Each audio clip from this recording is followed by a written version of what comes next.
My younger brother David used to say that I worried too much. He said it the day I shipped off to basic training, when I stood in the driveway of our parents' house in Dayton and could not stop looking back. He said it again when I called him from a base in Germany.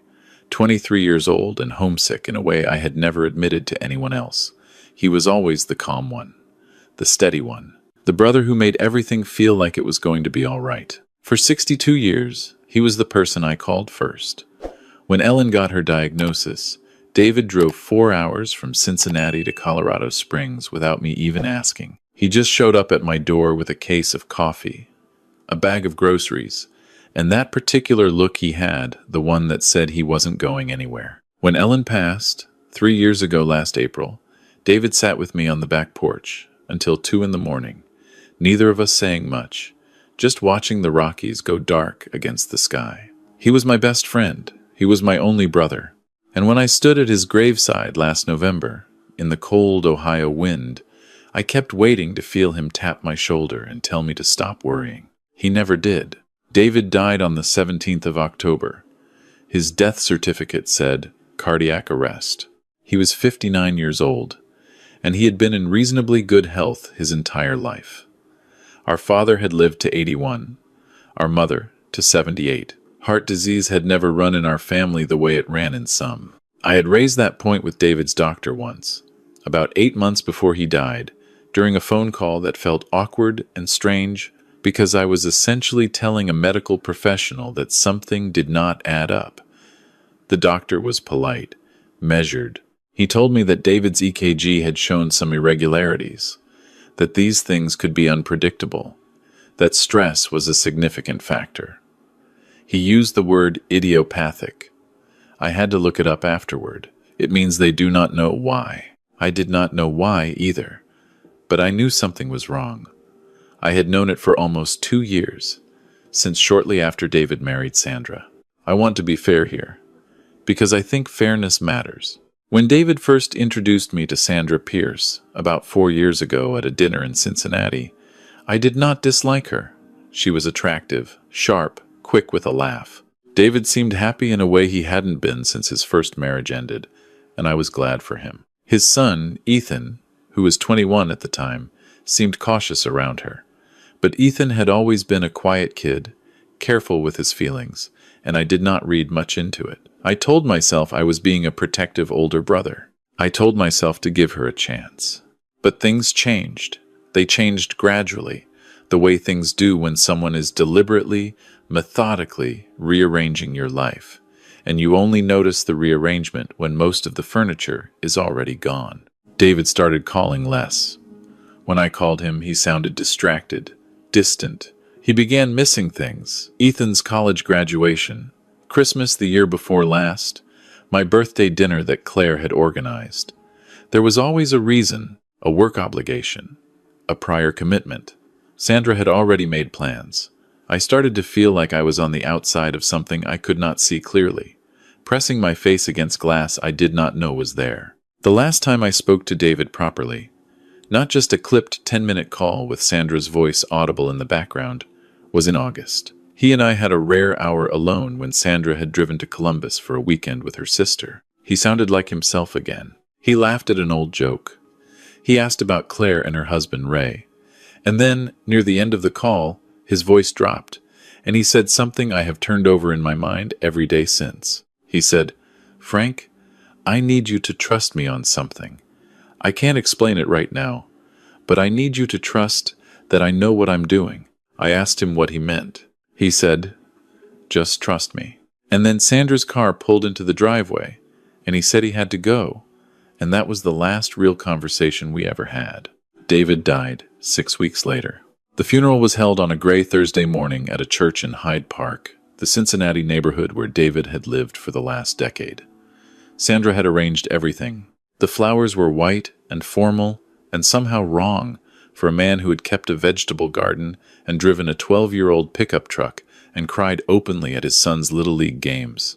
I stood in the front pew with Ethan on one side of me and Claire on the other, and I watched Sandra accept condolences with the practiced composure of someone who had already processed everything she needed to process. Her eyes were dry. Her makeup was perfect. She wore a black dress that looked expensive, and she received each embrace and each murmured sympathy with a gracious nod, like a hostess at a dinner party who had everything under control. I kept my mouth shut. I held Ethan's arm when his shoulders shook. I said the things you say at funerals and tried not to look at Sandra more than I had to. It was after the burial, at the reception back at the house, that Gerald Marsh found me. I had known Gerald for almost 15 years. He was David's accountant, and before that, he had been something like a family friend, a steady, careful man in his mid-60s who had handled David's finances since before Ethan was born. He appeared at my elbow near the kitchen doorway, a glass of water in his hand, and he spoke quietly, without any preamble. He said, "Frank, I need a moment alone with you. Not here." Something in his voice told me not to ask questions. I followed him down the hallway, past the framed photographs of David's life that Sandra had arranged on the wall. David and Sandra on their honeymoon in Portugal. David and Sandra at some charity event. David and Sandra at the lake house she had insisted on renting 2 summers ago. I noticed, not for the first time, that photographs of Ethan as a child and photographs of David and me had all been moved to a single frame near the basement door, as if they had been consolidated and quietly relocated. Gerald led me into the small study at the back of the house and closed the door behind us. He reached inside his jacket and pulled out a padded envelope, the kind used to ship small electronics, sealed with multiple layers of tape. David's handwriting was on the front. My full name, Franklin James Hollis. Nothing else.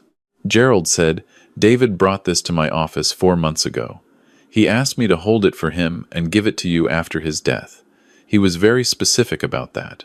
He said after his death, not if he died. He was specific about something else, too." He looked at me with steady eyes. He said, "David told me not to let Sandra know this exists. He said, if something happens to me, Sandra cannot know Frank has this. He said you would understand why when you opened it." I took the envelope. My hands were steadier than I expected. Gerald said, "I don't know what's inside. I didn't ask. But David was one of the most careful, deliberate men I have ever known, and he didn't do things without a reason. Whatever is in that envelope, he wanted you specifically to have it." I thanked him. He squeezed my shoulder and went back to the reception. I stood in the study alone for a moment, listening to the muffled sounds of condolence conversation filtering through the door, and I looked down at my brother's handwriting. Then I tucked the envelope inside my jacket and went back out. I did not open it at the house. I waited until I was in my rental car, parked 2 blocks away, with the heat running and the windows fogging at the edges. My daughter Claire had offered to drive me, but I had told her I needed a few minutes alone. She had looked at me with her mother's eyes and said, "Dad," and I had said, "I'm fine," and I was lying. The envelope contained 2 things. The first was a USB drive, small and black, with a piece of masking tape on it in David's handwriting that said simply, "Play everything." The second was a single sheet of paper, folded in thirds. A letter. I read the letter first. It was 3 paragraphs long. David's handwriting was smaller than usual, compressed and careful, as if he had been conscious of every word. He wrote, "Frank, if you're reading this, then what I was afraid of has happened. I need you to know a few things, and I need you to know them in the right order. So please listen." He wrote, "Sandra has been lying to us both since before we were married. I found out about 14 months ago, by accident, when I came across a document on her laptop that she had left open. Since then, I have been careful. I have been very careful. I have not let her know that I know. I want you to understand that everything that has seemed wrong between us in the last year has been deliberate on my part. I have not been pulling away from you. I have been protecting you while I gathered what I needed. I am sorry for every phone call that felt wrong. I am sorry for every missed holiday. I am sorry for making you worry. You were right to worry." He wrote, "The drive has recordings. 14 months of recordings. Take them to Ray. You know why I'm saying Ray specifically. I trust him. Trust him with this. And Frank, watch out for Ethan. She has been working on him too. Whatever she has told him about me, about my mental state, about why I changed the will, none of it is true. The will she has is not real. The real one is with Gerald. Tell Ethan I love him. Tell him I was never confused. Tell him I knew exactly what I was doing the whole time. I sat in that car for a long time. The heat ran and the windows stayed fogged, and I held that piece of paper in both hands, and I did not cry. I think I was past the point where crying was possible. What I felt was something harder and quieter than grief. It was the particular feeling of a man who has been told he was right about something he desperately wished he had been wrong about. I called Claire. I said, I need you and Ray to come to my hotel tonight. Bring your laptop, and don't say anything to anyone else yet. She did not ask me why. She said, we'll be there by 8. My son-in-law, Ray Morrow, had been a detective with the Colorado Springs Police Department for 11 years before he transferred to the FBI's Financial Crimes Unit in Denver 2 years ago. He was one of the most methodical people I had ever met, quiet, precise, the kind of man who noticed things other people filed away and forgot. He was also devoted to Claire in a way that I had recognized immediately, back when she first brought him home. The same steady quality David had always had. I had liked him from the first evening. When they arrived at my hotel room that night, I gave Ray the USB drive and I read them David's letter while Ray plugged the drive into Claire's laptop. There were 63 audio files. Some were short 3 or 4 minutes. Some ran over an hour. David had been recording conversations in his own home for 14 months, using a device small enough to carry in his shirt pocket. We listened to the first 4 files that night, in that hotel room with the curtains drawn and the city outside going quiet. By the second file, Claire had stopped taking notes and was simply sitting very still, her hand over her mouth. The recordings were clear, methodical. They documented, in Sandra's own voice, a pattern of behavior that had been going on for years before David discovered it. She had forged David's signature on 3 separate financial documents, redirecting portions of his investment accounts into an account in her name alone. She had taken out a life insurance policy on David, naming herself as sole beneficiary, 18 months before he died, a policy David had never mentioned to me, never mentioned to Gerald, and, based on the recordings, apparently never knew about. In one recording, Sandra was on the phone with someone whose voice I did not recognize, a man, and she was talking about the policy in a tone so flat and businesslike that it felt like listening to someone discuss a car payment. In another recording, she told someone the same man, I thought that Ethan was becoming a problem, that Ethan had started asking questions, that they needed to handle Ethan carefully. Ray paused the audio at that point and looked at me. He said, how long has Ethan been living in that house? I said, since David married her.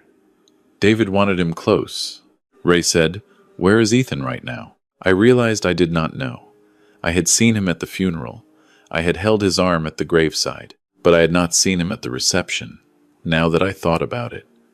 I had assumed he had gone back inside. I called his cell phone. It went straight to voicemail. I called the house. Sandra answered on the second ring with the soft, composed voice she used when she wanted to seem accessible. I asked her if Ethan was there. She paused, a small pause, brief enough to mean nothing, long enough to mean everything, and said he had gone to a friend's place for the night, that he needed some space, that she was sure I understood. I said I understood. I said good night. I hung up and looked at Ray. Ray said, I'm going to make some calls. He stepped into the bathroom, and I heard him talking in the low, even voice he used when he was working. Claire reached across the table and put her hand over mine. She looked like her mother in that moment, the same steadiness, the same willingness to be present without making it about herself. And I had to look away at the window for a moment. Ray came back out. He said that a colleague from the Cincinnati field office would do a welfare check on Ethan within the hour. He said we were going to need to listen to the rest of the recordings before morning. He said I needed to get some sleep at some point, and I told him sleep was not a realistic proposal, and he nodded like he had expected that answer. We listened through the night. What emerged from those 63 files was a portrait of a woman who had entered David's life with extraordinary patience and precision. The conversations on the recordings covered everything: the forged documents, the insurance policy, the systematic way she had managed David's perception of his own health, suggesting symptoms he didn't have, expressing concern about his memory in front of their friends, gently and consistently building a narrative that David was struggling, that David was not quite himself. The recordings showed her telling her own sister, on a call made in what she clearly believed was an empty house, that she had already spoken to David's doctor about her concerns, that the doctor was taking her seriously, that it was only a matter of time before David's condition was documented in a way that would be legally significant. Her sister asked what she meant by legally significant. Sandra said, "If someone's mental capacity becomes a question of record, anything they signed before that point can be revisited. It creates options." Her sister said, "Sandy, you need to be careful." Sandra said, "I have been careful for 3 years." There was a recording from 2 months before David died, late at night. Sandra on the phone with the man whose voice I still did not know. He said that everything was in position. She said she knew. He said the timing needed to be right. She said she was aware of the timing. He said, "And the kid?" And Sandra said, "Ethan is handled. He does what I tell him." I had to stop the audio at that point. I stood up and walked to the window and stood there for a minute, looking out at the city, breathing steadily the way I had been taught to breathe, in situations that required controlled response. Claire said, "Dad?" I said, "I'm all right." I was not all right, but I was functional, and functional was what was needed. By 4 in the morning, Ray had enough to make a preliminary report to the Cincinnati field office. He had also, through channels I did not ask about in detail, located Ethan. He was at a hotel in Blue Ash, about 20 minutes from the house, not at a friend's place, alone. Ray drove out there at 5:30 while Claire and I stayed at my hotel. He was back by 7. He sat down across from me, and his expression was difficult to read for a moment, and then he said, "Ethan's fine. He's physically fine. And there's something you need to know." He told me what Ethan had told him. Ethan had known about Sandra for almost as long as David had. Not everything, not the full scope of what was on those recordings, but enough. He had found a set of bank statements about a year ago. Statements that did not match what Sandra had been telling David about their financial situation, and he had gone to his father. David had already known. David had already been recording. Father and son had been working together for 11 months, quietly, without telling anyone else, keeping their suspicions and their evidence entirely between themselves. Ethan had been playing a role, the compliant stepson. The young man Sandra had successfully separated from his own instincts, the boy she believed she had handled. He had been attending to her instructions, appearing subdued and agreeable, while David continued to build the case from the inside, and Ethan watched the perimeter. David had not expected to die before it was complete. When Ethan told me this, when Ray relayed it, I thought about that August phone call. "I need you to trust me on something. I can't explain it right now." I thought about the patience it must have taken, for both of them, to hold that secret for 11 months. To let me worry. To let me stand on the outside of that glass and not know. I understood why. I understood the careful thinking behind it. But understanding something and being at peace with it are two different things, and I sat with that particular distance for a long time. Ethan came to my hotel that morning. He was 24 years old, and he had his father's jaw and his father's way of standing, weight slightly back, arms loose at his sides, watchful without seeming watchful. We sat in the chairs by the window, and he told me everything he knew, everything his father had told him, every detail of what they had found and what they had planned. He spoke in the measured, controlled way of someone who has been holding things together through an act of sustained will. And near the end, he stopped speaking and looked down at his hands for a moment, and I reached over and put my hand on his shoulder, and he leaned forward and covered his face, and his shoulders shook. I didn't say anything. There was nothing useful to say. I just kept my hand on his shoulder and let him have the moment he had not allowed himself until now. When he straightened up, he wiped his face with the back of his hand and said, "He made me promise not to fall apart until it was over. He said there would be time for that later." I said, "He was right, and it's later now." Ray spent the next 3 days coordinating with the Cincinnati field office and with prosecutors. The recordings were turned over in their entirety. Gerald Marsh provided the legitimate will, which left David's estate in a trust for Ethan, with a small portion designated for a veterans organization David had supported for years. The forged documents Sandra had filed were examined by forensic document analysts. The life insurance policy was flagged. The man on the phone, the one Sandra had been speaking to in those late-night calls, was identified through phone records as a man named Carl Breivik, who had a prior fraud conviction in Kentucky and had apparently been a business associate of Sandra's before she married David. The toxicology report from David's autopsy, the one that had been completed as standard procedure, samples already stored, was reviewed by a specialist Ray brought in. The findings took 11 days to come back. When they did, they showed elevated levels of a digitalis compound inconsistent with David's prescribed medications. His cardiologist confirmed that David had not been prescribed any medication containing digitalis. His pharmacy records confirmed it. There was no legitimate medical reason for that compound to be present in David's system at the levels found. I was sitting in my kitchen in Colorado Springs when Ray called me with those results. I had been home for a week by then, going through the motions of my daily routine with the mechanical faithfulness of a man who knows the routine is holding him together. I was at the kitchen table with a cup of coffee I hadn't touched, and when Ray told me what the toxicologist had found, I set the phone down on the table for a moment and looked at the yard through the window, at the dead grass and the gray November sky and the mountains beyond, and I thought about my brother sitting on my porch in the dark after Ellen died, not saying anything, just being there. I picked up the phone and said, "What happens now?" Ray said, "Now we move." Sandra was arrested on a Tuesday morning at the Hyde Park house by a joint team from the FBI's Cincinnati field office and the Hamilton County prosecutor's office. I was not there. Ray had told me it would be cleaner if I stayed in Colorado, and I had agreed, though the agreement required everything I had. Claire called me when it was done. She said, "It's over, Dad. She's in custody." I sat with that for a long time. Carl Breivik was arrested the same morning at his apartment in Covington, Kentucky, across the river from Cincinnati. His phone records and financial records corroborated what was on the recordings. He had been receiving payments from Sandra's account for 2 years. The nature of those payments was still being established, but the pattern was clear enough for the prosecutors to move forward. Sandra was charged with 3 counts. The first was first-degree murder in the death of David Allen Hollis. The second was wire fraud and financial crimes related to the forged documents and fraudulent insurance policy. The third was conspiracy with Carl Breivik. She pleaded not guilty on all counts. The trial took place the following September, 9 months after the arrest.